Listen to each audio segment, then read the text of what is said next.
Bon, ça c'est un petit exercice, donc c'est un tutoriel pour apprendre à combiner entre l'utilisation de la cartographie avec Python, donc l'utilisation, manipulation des cartes avec Python, et en même temps la visualisation des graphiques. Donc je vais utiliser, on va prendre l'exemple d'un autre type de graphique je crois qu'on a déjà, voilà, on a déjà vu ça. Donc les nuages de points.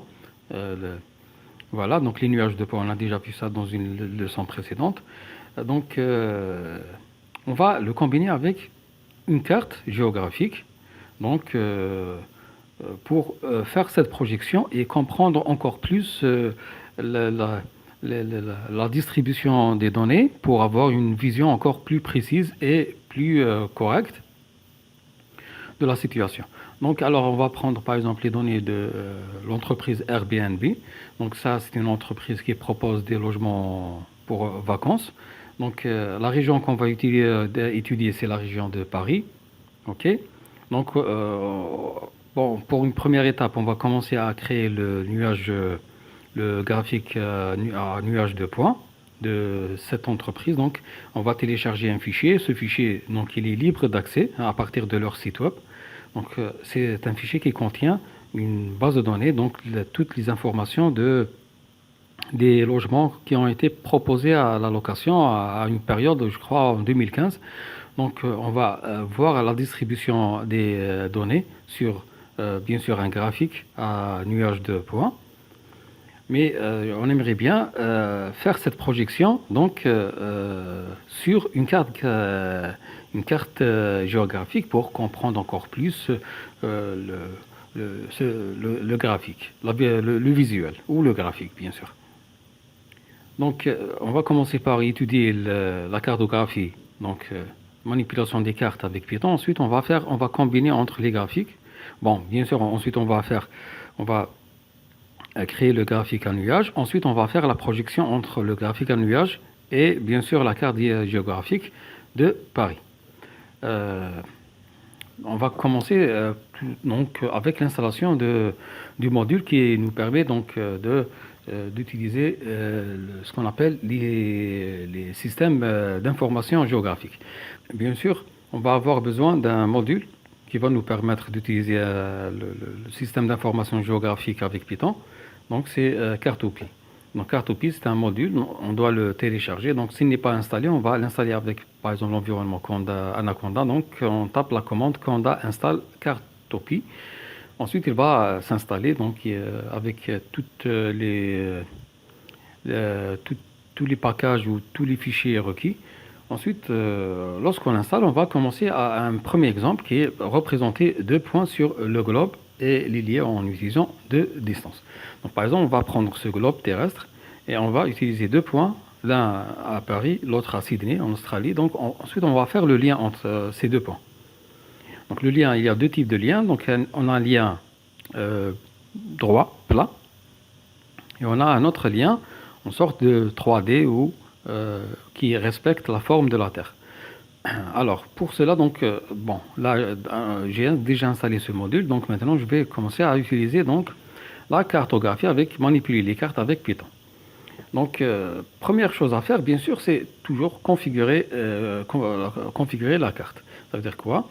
Donc, par défaut, je vais créer un graphique, hein. Ça, c'est une sorte de graphique, mais qui n'a pas la forme d'un graphique 2D. Parce que, bon, Python, par défaut, lorsqu'on crée un graphique, il va créer un graphique 2D. Mais nous, on va créer un graphique, mais on va respecter le système de coordonnées pour, par exemple, représenter des endroits sur la Terre. Donc, on va utiliser les longitudes et latitudes. Donc, ce sont des coordonnées utilisées pour paramètres pour atteindre chaque point sur la Terre. Donc, pour cela, on va utiliser, bien sûr, première chose, on va importer les modules nécessaires. Donc, on va importer PyPlot toujours pour créer des graphiques. Et bien sûr, on va importer notre bibliothèque Cartoopy, mais on va importer un module, donc c'est CRS. OK? Donc, ça, c'est un module qui fait partie du package Cartoopy. OK? Alors, après l'importation, on va bien sûr créer notre objet axe. OK? Donc, notre objet axe, cette fois-ci, c'est pas un objet axe 2D. Donc, il faut bien mentionner que ce graphique ou cet axe, c'est un axe qui va représenter un globe terrestre. Donc, une carte géographique qui respecte les coordonnées d'un globe terrestre, de la Terre. Donc, ça veut dire des coordonnées tridimensionnelles. Donc, pour cela, je vais utiliser l'argument projection et je vais utiliser le système de projection Mollweide. Donc, ça, c'est un système de cartographie qui, tout simplement, il sert à quoi? Donc, tout simplement, il va convertir des données, des coordonnées, d'un format 2D vers donc d'un format plutôt tridimensionnel qui est compatible avec la planète Terre, donc la Terre, en des coordonnées qu'on peut les utiliser sur une carte 2D. Voilà, c'est ça, c'est ce qui fait donc impossible de représenter ça sur une carte 2D. Donc, pour représenter n'importe quel endroit sur la Terre sur une carte 2D, on doit transformer les coordonnées d'un système tridimensionnel vers un système, donc un système à deux dimensions pour ensuite ne pas donc trouver chaque point sur la carte 2D. Voilà, qui est le même que le point sur un globe terrestre, donc ellipsoïde. Bon, les systèmes de projection, bon, on peut utiliser soit Moldwade ou Mercator. Donc la différence c'est que Moldwade, ça nous donne un globe qui a une forme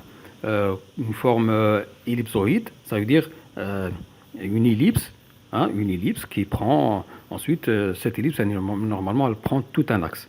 Donc elle est en rotation. Donc cette ellipse, lorsqu'on la fait tourner, donc elle nous donne ce format ellipsoïde. Et Mercator, tout simplement, la projection Mercator, ça nous donne une carte rectangulaire. Ok. Donc avec, par exemple, pour bien comprendre, donc avec le Mollweide, les pôles, tous les points vont vers un point central qui est le pôle nord et le pôle sud. Donc le pôle nord et le pôle sud, c'est un point. Alors que Mercator, c'est le pôle nord et le pôle sud, c'est tout simplement un trait. Un trait, c'est la limite supérieure du rectangle. Donc avec Mercator, on aura une carte qui représente bien sûr la planète Terre, mais avec la forme rectangulaire. En tous les cas, les deux, ils permettent de transformer les coordonnées tridimensionnelles en coordonnées de dimensions ou bidimensionnelles. Donc on va voir avec le mode de cette projection et ensuite on va voir la différence avec Mercator, vous allez bien comprendre. Bien sûr, bon, là, donc j'ai importé les bibliothèques nécessaires, un Cartopy et PyPlot, bien sûr Matplotlib. Ensuite, je vais créer un axe, mais je vais lui dire que ce n'est pas un axe 2D, mais c'est un axe qui utilise la projection d'une carte géographique, donc qui représente la Terre, pour transformer les coordonnées que je vais lui faire passer ensuite. Ensuite, qu'est-ce que je vais faire? Donc, je vais utiliser cet axe et je vais télécharger une image à partir d'un magasin, donc d'une base de données qui se trouve sur Internet, donc s'appelle Natural Earth. Donc, ça va télécharger l'image de la Terre, parce que sans cette... donc, je vais le commenter pour comprendre l'intérêt de cette ligne de code, du code. Bien sûr, vous allez avoir besoin d'Internet. Il faut avoir Internet pour appliquer ce tutoriel ou cet exercice. Alors, on va commencer à exécuter le code. Donc, j'exécute le code. Voilà, qu'est-ce qu'il m'a donné? Donc, c'est un graphique, mais non pas un graphique 2D, c'est un graphique sous forme ellipsoïde, grâce à la projection. Donc, c'est ça la projection Mollweide. Ok. Donc, si je supprime tout ça, donc, il va créer tout simplement un graphique 2D. Mais on ne peut pas représenter les coordonnées terrestres sur une carte 2D. Il faut la transformer pour avoir l'équivalent sur une carte 2D. Donc, on va utiliser, bien sûr, la projection. Et une projection, par exemple, Mollweide. On aurait pu, par exemple, utiliser la projection Mercator. Donc, Mercator, ça nous donne ça. Voilà. C'est toujours rectangulaire, mais c'est le plus important. Ce n'est pas la même que ne pas mentionner. Donc, sans mentionner la projection, donc, il va créer 2D. Mais Mercator, ce n'est pas la même chose. Ce n'est pas un graphique 2D. Bon, il a l'apparence d'un graphique 2D, mais mentionner ce paramètre projection, il va transformer les coordonnées que je vais lui passer en coordonnées, en coordonnées qui vont toujours donc, faire le lien, pointer vers le même endroit. Donc, on a une carte tridimensionnelle, on a un point, par exemple, Paris. Si on prend ces coordonnées, on va l'insérer directement dans un graphique 2D, on va avoir ce point, il ne va pas être situé sur Paris, il va être situé sur un autre endroit, par exemple, un autre endroit, je ne sais pas, par exemple en Afrique ou en Asie. Mais pourquoi? Parce qu'on n'a pas transformé les coordonnées pour respecter toujours le même endroit sur la carte. Mais avec l'utilisation d'un système de projection comme Mercator ou Molwade, donc il va transformer ces coordonnées tridimensionnelles pour ensuite les insérer dans un graphique dans le même endroit ciblé. Donc, si les coordonnées représentent Paris, lorsqu'on va l'insérer sur un graphique 2D, comme dans ce cas, donc, ou ce cas, donc c'est toujours 2D, ça c'est 2D. Il n'y a aucune courbure de la Terre. Donc, toujours donc, les points, les coordonnées de Paris sur un système réel, hein, tridimensionnel, lorsqu'on le transforme avec un système de projection, on va trouver toujours, il va pointer toujours à Paris. C'est ça l'intérêt. Très bien. Donc vous avez vu la différence entre Molwade et Mercator. Ensuite, maintenant, le graphique est vide. Ok? Qu'est-ce qu'on va faire? On va télécharger l'image de la Terre. Voilà. Normalement, là, il est en train de connecter Internet. Voilà, il a téléchargé l'image de la Terre à partir de Natural Earth. Donc, le stockage se trouve dans une base de données qui s'appelle normalement Natural Earth. Il y a d'autres, bien sûr, banques d'images qui représentent la planète Terre. Alors, ensuite, qu'est-ce qu'on va faire? On va définir les points géographiques, donc les coordonnées. Donc, j'aimerais bien relier Paris à Sydney, donc je vais utiliser les coordonnées de Paris qui sont la longitude et latitude. Longitude c'est 2,3 et latitude c'est 48,8, hein, le point exact sur Terre. Donc ça c'est réel. Et bien sûr, pour Sydney c'est 151,2 et moins 33,9. Donc ça sont des coordonnées réelles, longitude et latitude réelles de Paris et de Sydney. Bien sûr, ensuite qu'est-ce que je vais faire? Je vais tracer la connexion entre les deux. Ce qu'on appelle une tracée géodésique. Une géodésique, tout simplement, elle respecte la courbure de la Terre. Donc, je ne vais pas tracer une ligne droite, mais une ligne réelle qui va être courbée pour respecter la courbure de la Terre. Bien sûr, je vais utiliser les coordonnées et je dois faire la transformation vers les coordonnées géodétiques. Alors, la commande, c'est celle-là. Donc, je vais créer, bien sûr, le graphique, donc pyplot.plot, le graphique. Ensuite, je vais passer les x et les y. Donc cette fois-ci, les x et y ne sont pas pour 2D, mais ce sont des coordonnées de latitude, longitude, des deux endroits que je veux relier.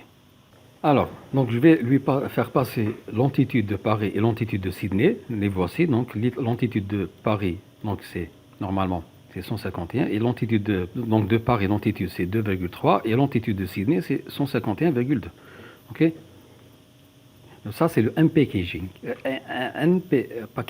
Le unpackaging. Ça veut dire que je déclare deux variables, ensuite deux valeurs séparées par virgule. Donc chaque valeur va être affectée à la variable, donc dans l'ordre. Et je vais lui faire passer les latitudes et latitudes de Paris et de Sydney. Très bien.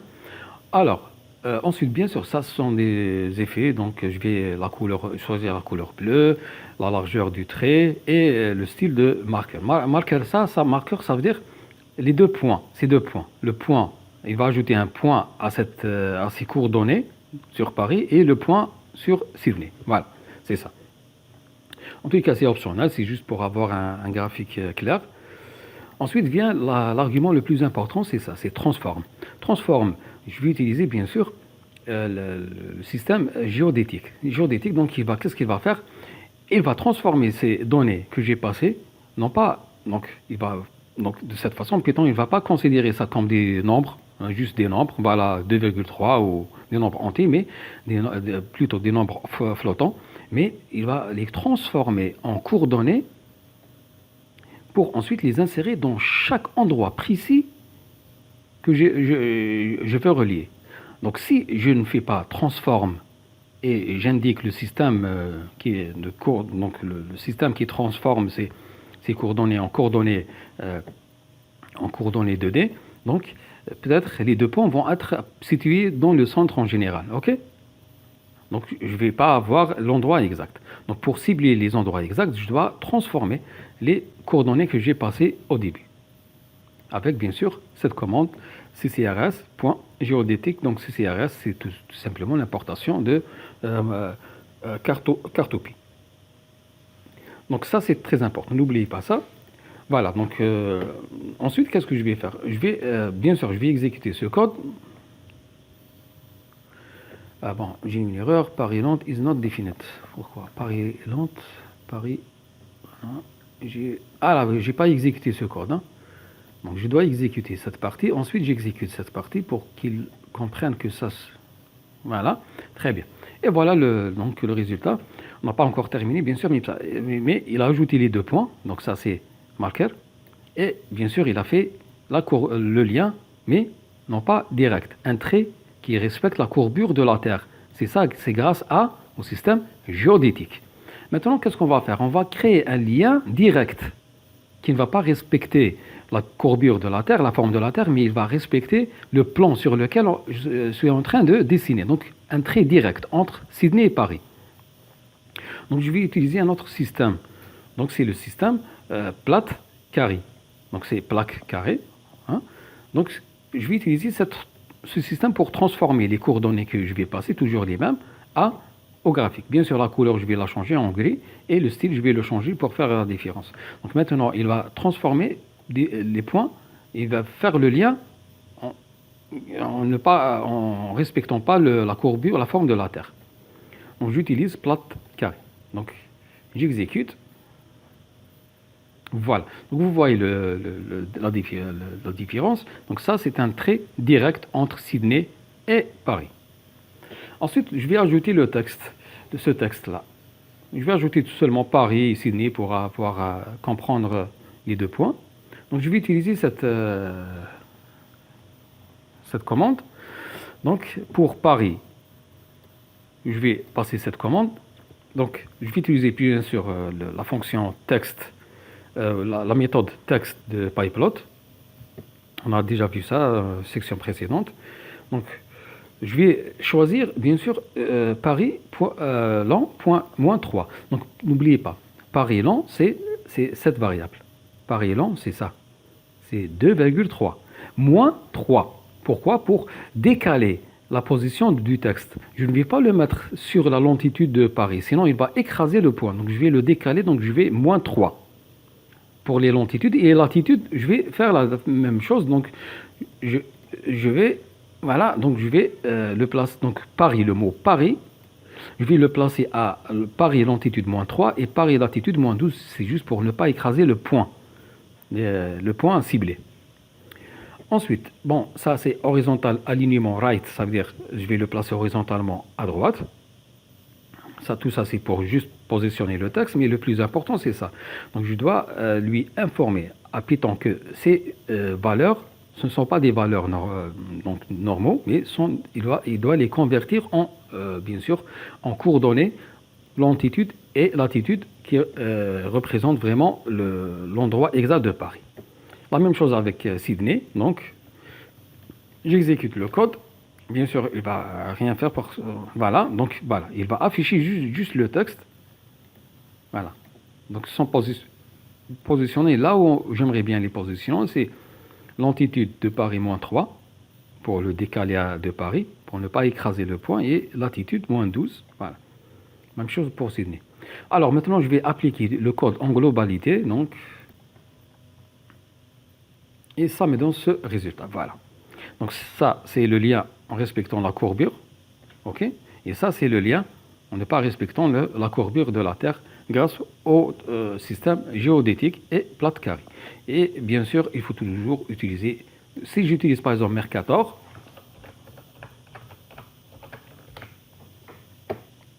voilà, donc j'aurai une carte rectangulaire. Voilà, une carte rectangulaire.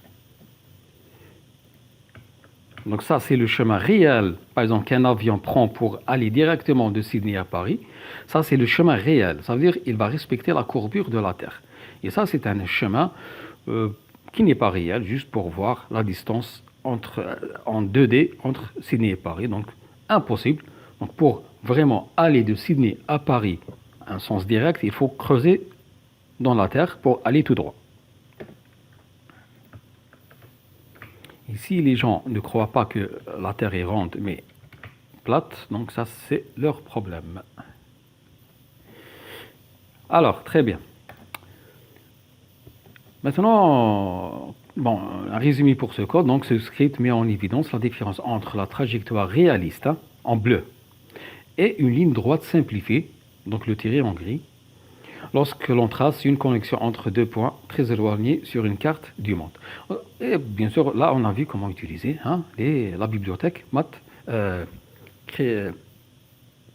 Cartoopy pour créer donc un graphique qui respecte un système de projection et bien sûr télécharger la carte. Donc le plus important, c'est ces commandes-là. Donc c'est la projection, le système de projection qu'il faut toujours utiliser pour dire à Python que je ne suis pas en train d'utiliser un graphique 2D, mais un graphique qui respecte les coordonnées d'un système réel. Alors maintenant, on va faire la combinaison entre une carte graphique, géographique, et notre visuel graphique à nuage. Donc, premièrement, on va créer le visuel en nuage, des données de Airbnb pour les logements proposés à la location et pour les vacances. Ensuite, on va projeter ça sur la carte de Paris. Donc, premièrement, le nuage, le graphique nuage de points. Donc, on va utiliser la fonction scatter pour représenter les points géographiques. Première chose, on va télécharger ça sur le site de Airbnb. Donc, propose une place de marché entre particuliers pour la location de logements de vacances. Ok. On va télécharger un fichier au format CSV.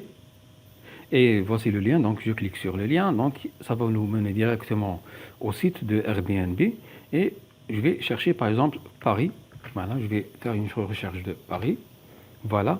Et je vais télécharger le fichier. Voilà. Ça, c'est un listing. Ok. Voilà. C'est aussi simple que ça.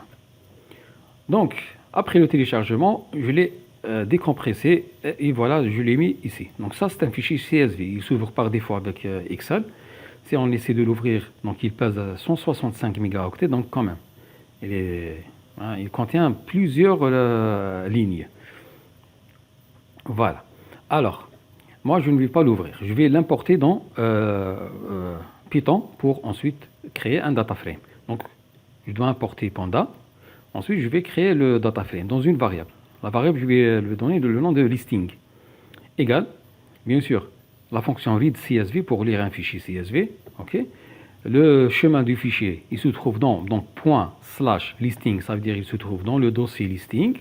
Et son nom, c'est listing.csv. Voilà, /listing.csv. Ensuite, je dois lui mentionner que l'index colonne égale 0, donc pour ne pas prendre le nom des colonnes comme données donc dans le data frame. Je vais exécuter ce code, donc ça va prendre un certain temps. L'étoile, ça veut dire que le fichier il est voilà, très bien, c'est bon. Si j'essaie d'afficher la variable listing, elle va afficher le fichier. Voilà, ça c'est le fichier que j'ai téléchargé. Il contient jusqu'à voilà, il y a donc 84 055 lignes et 78 colonnes. Maintenant, qu'est-ce que je vais faire? Je vais tout simplement utiliser deux colonnes. Ces deux colonnes se nomment longitude et latitude. Donc, si vous ouvrez le fichier, donc vous allez trouver ces deux colonnes qui m'intéressent. Donc, pour positionner un logement, j'aurai besoin de sa longitude et sa latitude. Ok. Mais avant cela, donc, qu'est-ce que je vais faire? Je vais créer une liste. Cette liste, elle contient des chiffres pour chaque couleur de chaque point. Ok. c'est juste pour utiliser le système de la palette de couleurs Viridis. Donc on a déjà vu ça à une section précédente, leçon précédente. Donc normalement c'est graphique niveau de ligne, à ligne de niveau, voilà, qui affiche par exemple les mêmes nombres, les mêmes chiffres. Il va les entourer avec une ligne. Voilà, donc vous allez trouver ça, vous allez comprendre les palettes de couleurs. Donc il y a plusieurs. Soit les palettes pour des séquences, par exemple d'un minimum vers un maximum, ou pour qui se centrent vers un seul point, hein, donc,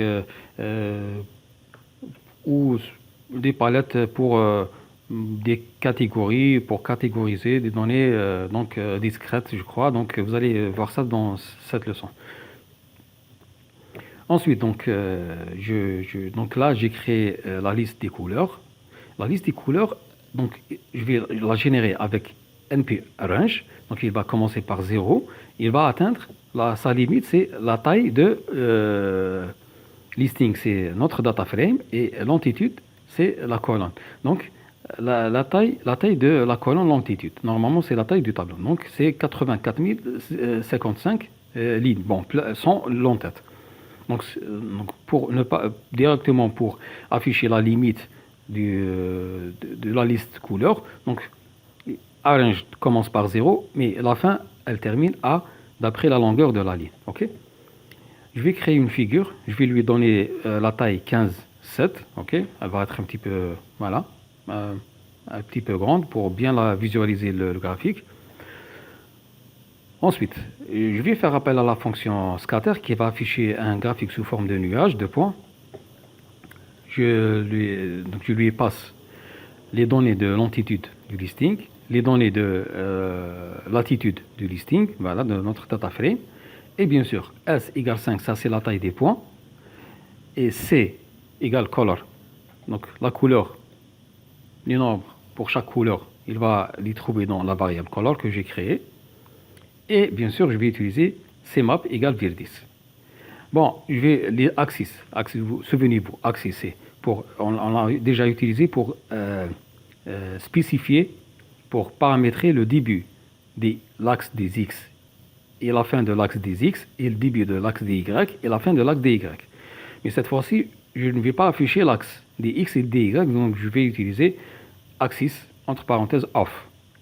Et bien sûr, je vais afficher une barre de couleur. J'exécute le code. Voilà le résultat. Donc, ça nous a donné ce résultat-là. Donc, ça, c'est un graphique à nuage de points.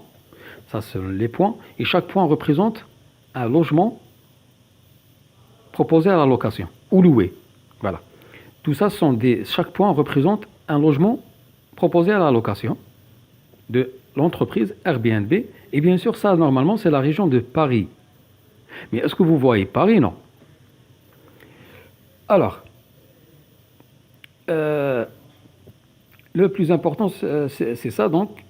Mais il nous reste une chose, c'est essayer de comprendre ce nuage de points. Donc, j'aurais pu diminuer la taille des points. J'exécute. Voilà. Ça, c'est plus clair. Pourquoi? Pour voir, donc avoir des points de petite taille, ça nous permet de voir les endroits où les logements sont le plus proposés à la location.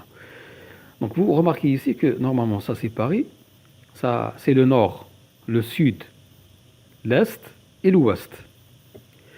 Donc déjà là vous remarquez que la partie, donc le nord-est de Paris, cette partie, donc elle contient plus de logements proposés à la location que la partie ouest.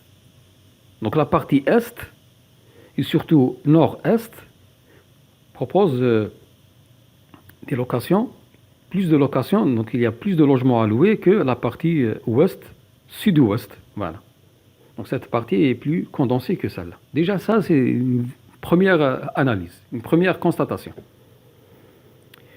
Et vous remarquez également qu'il y a des vides. Par exemple là il y a un tracé.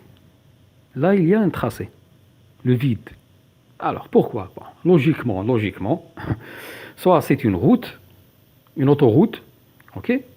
soit c'est un fleuve, une rivière, un fleuve, qui empêche les gens de construire des maisons à cet endroit. Donc déjà, ça nous donne des indications, donc on peut avoir des idées sur le, le résultat, le visuel.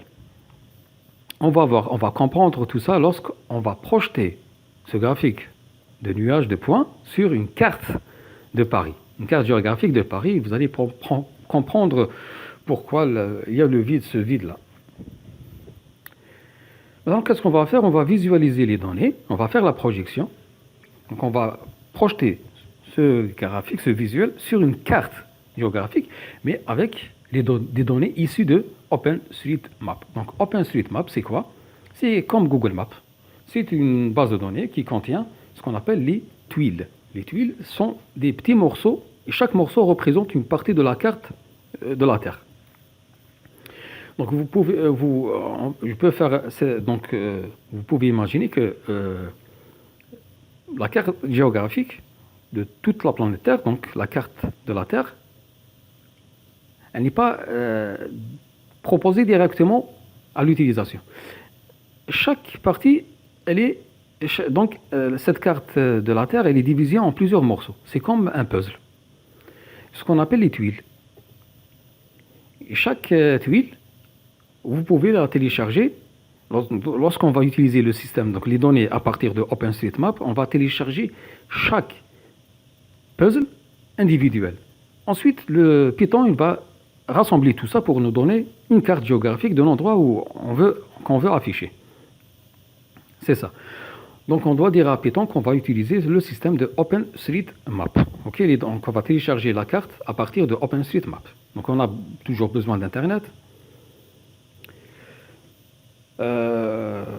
Alors, on va importer les bibliothèques, bien sûr. Puisqu'on va utiliser Cartopy, donc on doit télécharger, l'importer. Ensuite, on va importer, bien sûr, OSM, c'est pour OpenStreetMap. Ok? Toujours à partir de Cartopy, voilà. Et on va télécharger, bien sûr, Pyplot, importer Pyplot. Maintenant, on va commencer le code. Déjà, on a commencé le code, mais la deuxième étape, c'est quoi? On va créer le fond de la carte OpenStreetMap. Voilà. Pour cela, on va créer une variable. Cette variable, c'est une instance de OSM qu'on a importé depuis Cartopy. Donc, de cette façon, Python va comprendre qu'on va télécharger la carte à partir ou les tuiles, ou les puzzles qui représentent la carte à partir de OpenStreetMap. Ensuite, donc, on crée la variable pour dire à Python qu'on va utiliser l'OpenStreetMap pour télécharger la carte. On va créer une figure avec la taille 10 x 10. Ensuite, on va créer le fond. Donc, on va créer l'axe, un axe. Cet axe, il contient quoi? Ce n'est pas un axe, donc un graphique 2D, mais c'est un axe spécial qui contient une carte, une projection du système OSM. Donc, c'est seulement pour transformer les coordonnées sur notre carte. Pour garder toujours, ne pas se perdre. Donc, pour cibler toujours les mêmes endroits que sur la réalité. Donc, ensuite, je vais tout simplement lui faire passer les coordonnées de Paris et le système avec lequel il va les transformer. Donc, ça, pour lui dire que ce ne sont pas des nombres flottants, je vais utiliser, bien sûr, un système de projection, c'est plate carrée qu'on a déjà vu. Donc ça, 2,2, 2,5, c'est latitude de Paris, ok? Pour créer un rectangle. On dirait, on va zoomer sur cette partie-là. Donc on va sélectionner la partie, un rectangle qui entoure Paris. Début et fin, pour les longitudes et latitudes. Ensuite, qu'est-ce que je vais faire? Je vais bien sûr ajouter l'image de Paris avec un zoom de 12. Ok?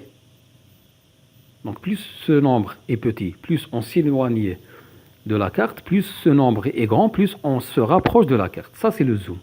Ben, la carte de Paris, bien sûr, je vais lui faire passer la variable qui contient le système OSM.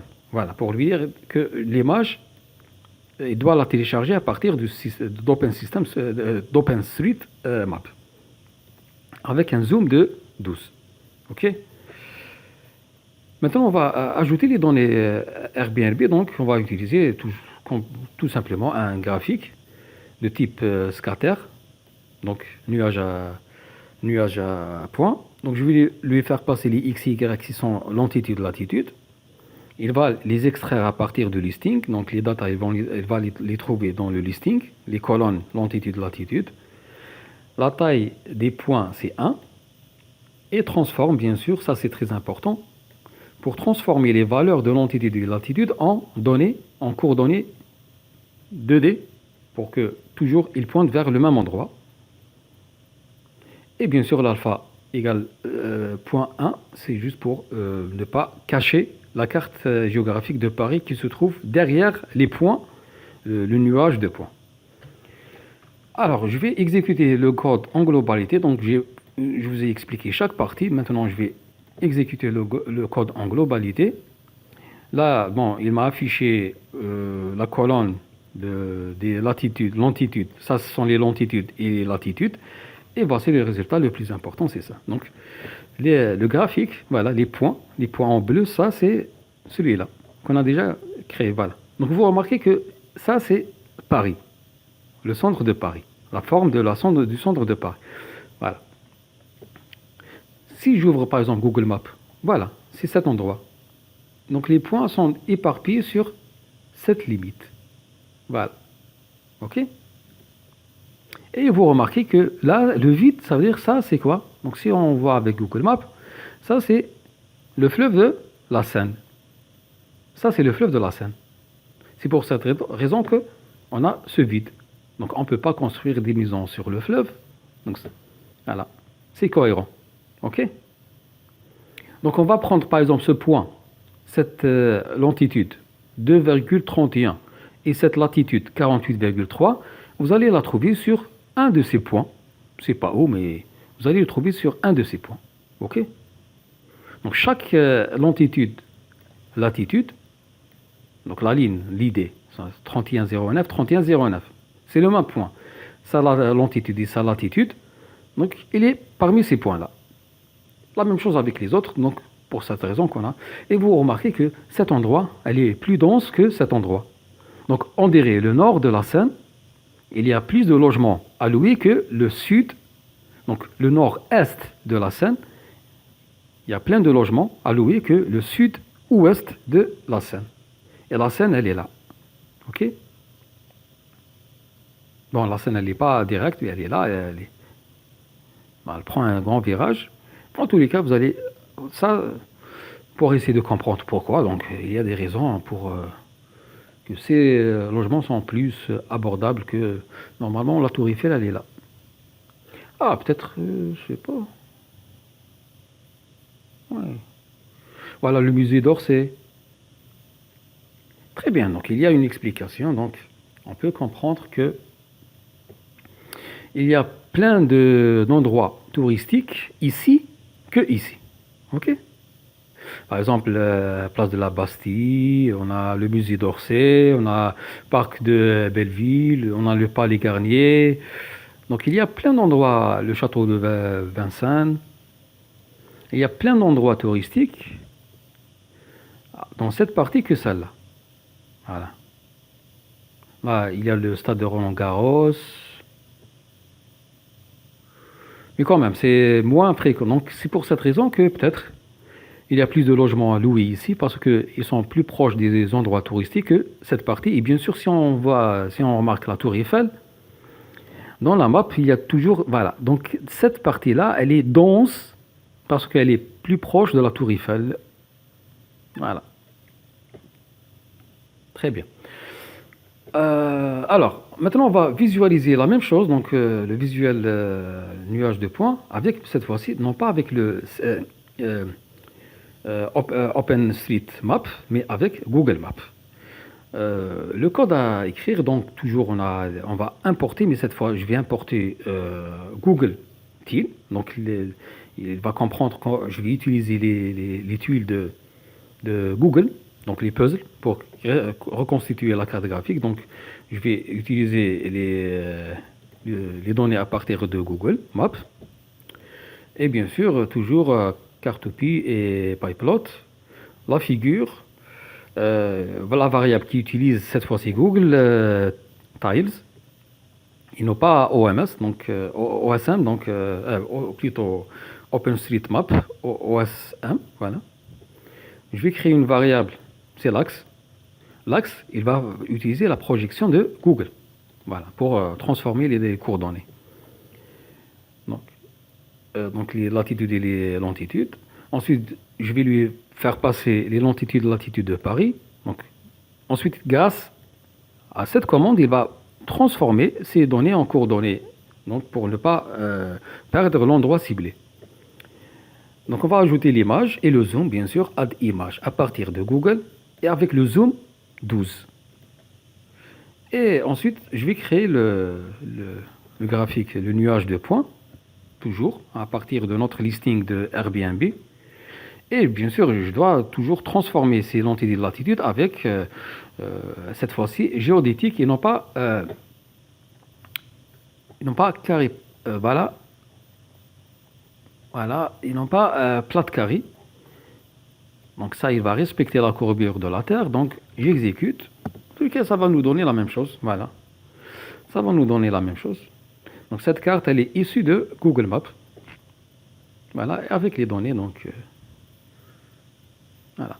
Toujours cet endroit, il est plus dense que cet endroit. Donc normalement, c'est à cause des endroits touristiques qui se trouvent à cet endroit que cet endroit. Donc il est un petit peu désertique, il est un petit peu vide. Voilà, donc sans oublier que voilà, il y a des endroits où les gens préfèrent louer par rapport à d'autres.